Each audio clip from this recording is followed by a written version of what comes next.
Hello dear student. स्वागत है आप सभी का हमारे इस YouTube channel unique civil services में। मैं भारत भूषण। आज हम लोग एक बहुत ही शानदार टॉपिक करने जा रहे हैं बिहार विशेष से। बीपीएससी की परीक्षाओं में इसकी बहुत ही महत्वपूर्ण योगदान रहती है। एक या दो प्रश्न इससे हर साल पूछे जाते हैं। तो चलिए शुरू करते हैं। आज जो हम टॉपिक लेने जा रहे हैं वो है आधुनिक बिहार राज्य का गठन। कि आखिर ये वर्तमान में जो हमारे पास बिहार का जो हिस्सा है, आखिर किन किन परिस्थितियों में पहुंचकर इस बिहार के इस हिस्से को रखा गया है। तो चलिए शुरू करते हैं। सबसे पहले हम लोग देखते हैं कि आखिर बिहार राज्य के गठन की पृष्ठभूमि क्या थी। तो देखिए, जब 1765 ईस्वी में मुगल बादशाह शाह आलम द्वितीय ने अंग्रेजों को जो है दीवानी प्रदान की थी, है ना। जब 1765 ईस्वी में मुगल बादशाह शाह आलम द्वितीय ने अंग्रेजों को दीवानी प्रदान की बिहार, उड़ीसा और बंगाल की, तब उस समय क्या हुआ कि जो बिहार के जो लोग थे या उड़ीसा के लोग थे उनको बहुत ही उपेक्षा झेलनी पड़ी। कहाँ? बंगालियों द्वारा। जो बंगाल के लोग थे उनके द्वारा बिहारियों की उपेक्षा की जाने लगी, है ना। उनको हर जगह से, चाहे वो रोजगार हो, चाहे वो शिक्षा हो, चाहे वो समानता की बात करें, तो उनमें जो है बिहारियों और उड़ीसा के लोगों को उपेक्षा की दृष्टि से देखा जाने लगा। धीरे धीरे क्या हुआ कि जो बिहार के जो शिक्षित वर्ग थे, है ना, उनमें क्या हुआ, कहीं ना कहीं एक प्रकार का रोष उत्पन्न होता चला गया और ये धीरे धीरे आगे बढ़ते चला गया, जिसमें बिहार के लोगों के अंदर बहुत अत्यधिक गुस्सा भरता चला गया। अब देखिए, इस उसके बाद क्या हुआ, जो है महेश नारायण, ये उस समय क्या थे, कोलकाता में शिक्षा ग्रहण कर रहे थे, कोलकाता में पढ़ रहे थे। तो वहां पे इनको जो है बहुत ही उपेक्षित होना पड़ा अपने कॉलेज में। तो ये क्या किए, वहां से वापस आ गए, कोलकाता से क्या हुए, वापस आ गए।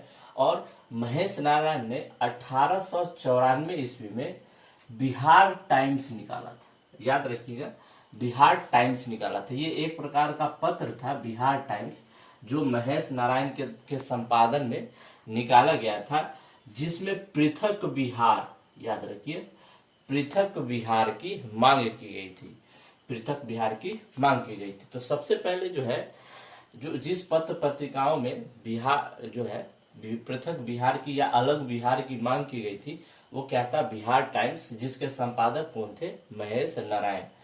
उसके बाद आते हैं, लेकिन अगर बात की जाए सबसे पहले आखिर पृथक बिहार के बारे में परिकल्पना या मांग करने वाले कौन थे, तो सबसे पहले सच्चिदानंद सिन्हा, नाम याद रखिएगा, सच्चिदानंद सिन्हा ने पृथक बिहार की मांग की थी। याद रखिएगा, सबसे पहले सच्चिदानंद सिन्हा जी ने पृथक बिहार की मांग की थी, है ना। उसके बाद आइए देखते हैं नेक्स्ट। 1904 ईस्वी में सच्चिदानंद सिन्हा ने उन्होंने एक लेख प्रकाशित किया, the partition of lower provisions, है ना। 1904 ईस्वी में सच्चिदानंद सिन्हा ने एक लेख प्रकाशित किया जिसका नाम था the partition of lower provisions, है ना। इसमें उन्होंने क्या किया, एक पृथक बिहार के मांग करने की परिकल्पना की। ठीक। अब देखिए, 1904 के समय को क्यों चुना गया था, क्योंकि आपको जैसे पता है कि अंग्रेजों ने क्या किया था कि बिहार, बंगाल और उड़ीसा को सांप्रदायिक आधार पे बांटने का काम शुरू कर दिया था, है ना, कि सांप्रदायिक आधार पे बिहार, उड़ीसा और बंगाल को हम क्या करते हैं, बांट देते हैं। तो उसी को मौका देखते हुए सच्चिदानंद सिन्हा जी ने 1904 ईस्वी में अपना एक लेख प्रकाशित किया जिसमें पृथक बिहार की मांग की गई। अब देखिए, इसके बाद क्या हुआ, ये बहुत ही इंपॉर्टेंट टर्म है। 9 से 10 अप्रैल को भागलपुर में, ये बहुत इंपॉर्टेंट है, बिहार प्रादेशिक सम्मेलन, याद रखिए, बिहार प्रादेशिक सम्मेलन जो संपन्न हुआ था वो सच्चिदानंद सिन्हा जी की अध्यक्षता में संपन्न हुआ था, है ना। 9 से 10 अप्रैल को भागलपुर जिला में बिहार प्रादेशिक सम्मेलन संपन्न हुआ था सच्चिदानंद सिन्हा जी की अध्यक्षता में, जिसमें पृथक बिहार की मांग की गई थी। जिसमें क्या किया गया था, पृथक बिहार की मांग की गई थी।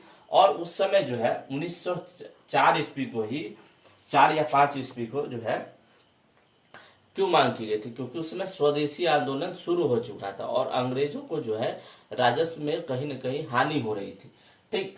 अब देखिए क्या हुआ कि 12 दिसंबर 1911 ईस्वी को, 12 दिसंबर 1911 ईस्वी को जो इंग्लैंड के जो राजा थे, है ना, जॉर्ज पंचम, उनका दरबार दिल्ली में लगा हुआ था। तो उस समय जो है सच्चिदानंद सिन्हा भी अपने प्रपोजल लेके दिल्ली के राजा से मिलने गए थे। क्योंकि सच्चिदानंद सिन्हा एक बहुत ही पढ़े लिखे व्यक्ति थे, तो इनसे मिलना उनको आसान हो गया। तो जॉर्ज पंचम से उन्होंने मिला और जॉर्ज पंचम ने सच्चिदानंद सिन्हा जी को यह आश्वासन दिया कि हम बिहार को बांट देंगे। ठीक, अब उस समय क्या हुआ था, जिस समय ये बिहार को बांटने की बात हो रही थी, उस समय जो बिहार के जो गवर्नर जनरल थे वो कौन थे, लॉर्ड कर्जन थे, है ना। तो लॉर्ड कर्जन के शासन काल में ही ये बिहार का बंटवारा हुआ था 22 मार्च 1912 ईस्वी को, है ना। जब 12 दिसंबर 1911 ईस्वी को जब जॉर्ज पंचम ने घोषणा कर दिया कि हाँ हम बिहार को जो क्या करेंगे, उन्होंने आश्वासन दिया कि हम बिहार को बांट देंगे। ठीक, तब क्या हुआ, 22 मार्च 1912 ईस्वी को बिहार और उड़ीसा सहित, है ना, बिहार और उड़ीसा सहित, है ना, अलग करने की घोषणा की गई। किससे अलग करने की घोषणा की गई, तो बंगाल से, है ना। तो 22 मार्च 1912 ईस्वी को बिहार को जो है बिहार और उड़ीसा को बंगाल से अलग करने की घोषणा कर दी गई। ठीक, अब उसके बाद आते हैं 1 अप्रैल 1912 ईस्वी को। 1 अप्रैल 1912 ईस्वी को बिहार प्रांत की स्थापना की गई, या एक तरह से कह सकते हैं गठन किया गया। देखिए, घोषणा किया गया 22 मार्च 1912 ईस्वी को, है ना, और 1 अप्रैल 1912 ईस्वी को जो है बिहार प्रांत, इसमें उड़ीसा भी शामिल था, है ना, उड़ीसा भी शामिल था, उसको गठन, औपचारिक जो गठन था वो कर दिया गया। अब देखिए इसमें कुछ और इंपॉर्टेंट फैक्ट है।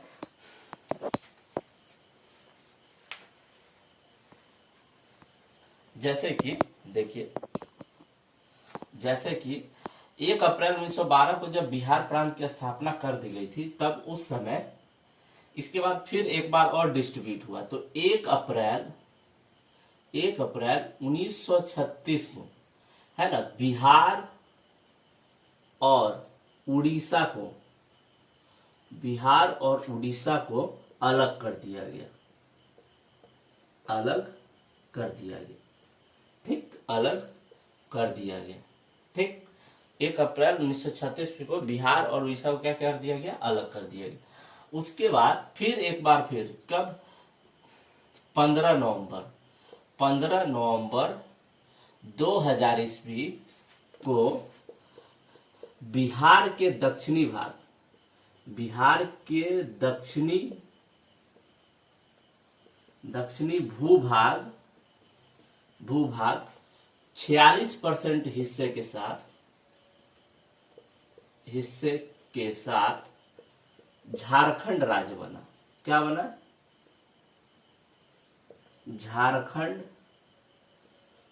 झारखंड राज्य बना। ठीक, तो ये भी आप याद रखिएगा कि 15 नवंबर 2000 ईस्वी को बिहार के दक्षिणी विभाग को काटकर, जो कि 46% हिस्सा था, क्या बना दिया गया, झारखंड राज्य बना दिया गया। इसमें जो है एक और क्वेश्चन कभी कभी पूछा जाता है कि उस समय जो है बिहार के बंगाल के बंटवारे के समय, उस समय वायसराय कौन थे, है ना। ये भी प्रश्न कभी कभी पूछा जाता है कि बंगाल के बंटवारे के समय जो है वो उस समय वायसराय कौन थे। तो आप याद रखिएगा, लॉर्ड कर्जन थे, लॉर्ड कर्जन थे।